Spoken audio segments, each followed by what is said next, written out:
DLC. Final Fantasy VII, Anthony Taormina, Final Fantasy VII. Why should it be one game when it can be three? Because 70 times 3 is more than 70 times 1. I'm not a math expert, but that does sound right as far as the math. But I will say, in fairness to this game, yes. So Final Fantasy VII Rebirth. I guess I should preface this by saying, spoilers for Remake. How are we feeling about that? I think we can. I don't know, how spoilery do you want to get? Well, because I don't know if people are like curious about how the kind of wrapper around Remake was really interesting. I don't know if you want me to talk about that and how it like kind of comes into play. Let's just say if folks don't want to be spoiled on Remake, skip ahead a minute. We'll give you an opportunity to do that. But Anthony's going to give a little of the first Final Fantasy VII game spoilers. Yeah, so I just wanted to say, like, in the context of, okay, there's this concept that exists in the game of remaking what you think the storyline is of Final Fantasy VII. Right.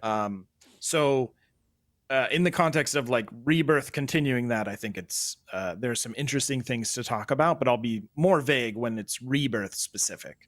But yeah, I mean, I think Rebirth justifies itself. It's a massive game. I feel like it's bigger than Remake was. By the time I finished it and I hadn't done everything, I was 73 hours in. Wow. Yeah. Wow. So it is a large game. They took the kind of idea of in Final Fantasy VII, the 1997 version, or whatever year it came out. You leave Midgar and you then are able to kind of travel the overworld. It gives this bigger like exploration concept, and it's done very simply on the PlayStation, but now they kind of take that and give you these bigger open world areas. If anybody's played the demo, that the kind of grassland section of the demo, and then they added the Junon section in an update, but there's quite a few of those, and they are large and they can keep you occupied. Granted, it's like open worldy stuff, so it's somewhat repetitive and somewhat like, if you're not into the combat specifically, you might not be a huge fan of it. But then there's also missions that are kind of more story structured. They'll have you do things with partner characters or things like that. So, but it is just in terms of sheer size, this is a bigger game. And I think because of it, it is a better game. I mean, lessons learned from Remake help inform it. But I loved Remake. I love Rebirth. They are both great games. And so if you played Remake and loved it, I think you're going to love this game. I think that you might have some kind of questions about certain elements, but overall, it is really, really a good game. I've heard a lot of discourse, people kind of revisiting Remake as Rebirth has on the horizon. And, one of the more interesting things that people have talked about is how the design philosophy seems to have been that they just assume people know Final Fantasy VII already when they're playing it. Yes. Do you think that Rebirth really leans into that or continues to lean into that? Not as much. So in Remake, there are sort of moments. This is not really like a spoilery moment, but there's like kind of a thing of, okay, something's going to happen that would theoretically kill a character early on, and they don't die because these whispers intervene, and then that kind of establishes this idea that's now present in this eventual trilogy of fate and destiny and defying fate and playing with this expectation of these are games that if you are old enough, you played them and you know what's supposed to happen. And the game or the game world, the story is either the characters are subverting what's supposed to happen, or these whispers are trying to make sure that these things happen. And so it is enriched by having played Final Fantasy VII. I would say Rebirth compared to Remake is still pretty faithful in a lot of ways to the original game. You're still getting a lot of the points that you might remember, visiting places like Cosmo Canyon and Nibelheim and places that you remember. And you go to the Gold Saucer, and that is an absolute treat. But yeah, it's playing with your expectations, but also showing you the same things that you saw, sometimes repackaged, sometimes exactly how it was. Obviously in better graphics with voice acting now and things like that. But it is, I think, made better by having played Final Fantasy VII, but I don't think it's necessarily something that you would feel like cheaped out on, or you're like, I don't know what's going on, because it's still following the storyline. Right. Just for somebody like me, you're seeing it and going, oh, okay, we're doing this and we're doing it as written. Oh, we're doing this, but we're not doing it as written. Or maybe there's like added scenes, or some of the Barrett stuff I was really impressed by, because now with the voice acting, there's like more emotion to his character. He doesn't feel as one note as he might feel in the original game or even in remake. I think they do a great job there. You spend more time with the characters, so certain, moments you're like, I really care about these characters. So certain things that happen or don't happen, or whatever, I'm not going to say anything. You're influenced by. Is this your game of the year? Right now, yes, 100%. You think it's going to stand it? Yeah, I mean, I mean, unless they announce something. Looking at the list of games, if we just Elden like Ring lock DLC, I get it. No, I'm not you, Christian. If we lock this, release schedule in a time capsule, I don't see anything beating this game. I mean, we're talking about some details, but I'd love to back up folks and just let the hype wash over them. This game has been a long time coming. These remakes have been a long time coming, and folks have been waiting years now for this second part, and it's exclusive to years for the second part, but decades for this to happen at all. Yeah. And now it's exclusive to this new hardware. I mean, this is it, right? It lives up to the hype. It's worth having bought that PS5 for those years ago when they announced that it was coming, and it's kind of doing everything that you want it to do in the fun, awesome ways. Yes, but I don't necessarily feel like it's like fully taking advantage of the PS5, in my opinion. There are loading screens and loading moments. It's not as instantaneous as your average PS5 exclusive. It looks great, but I played Remake on PC when they released it on PC, and that's the way to play it. It looks incredible. And I think for like a fast-paced combat game like this, it would benefit from, being able to hit that high resolution bar and performance bar, whereas you kind of have to pick one or the other with the performance or the fidelity mode.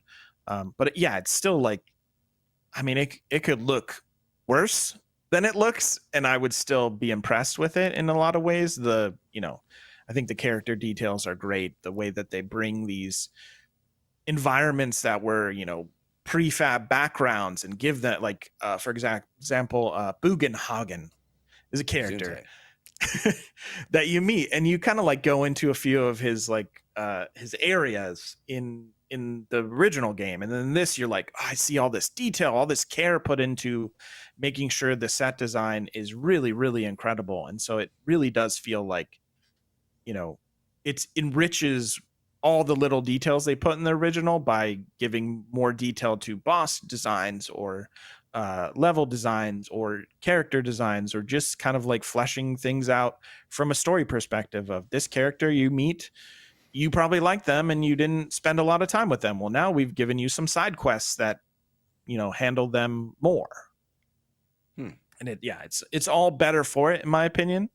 I think similar to Final Fantasy 16, I would love you both to finish it and then we could like spoiler talk it. But yeah, I mean, I don't know if you guys are in for a 70-hour game. I think you can get away with like 40 hours. Yeah. I know 70 is a lot. I talked about it on here. I liked Remake quite a bit. I came to it very late, but I liked it quite a lot.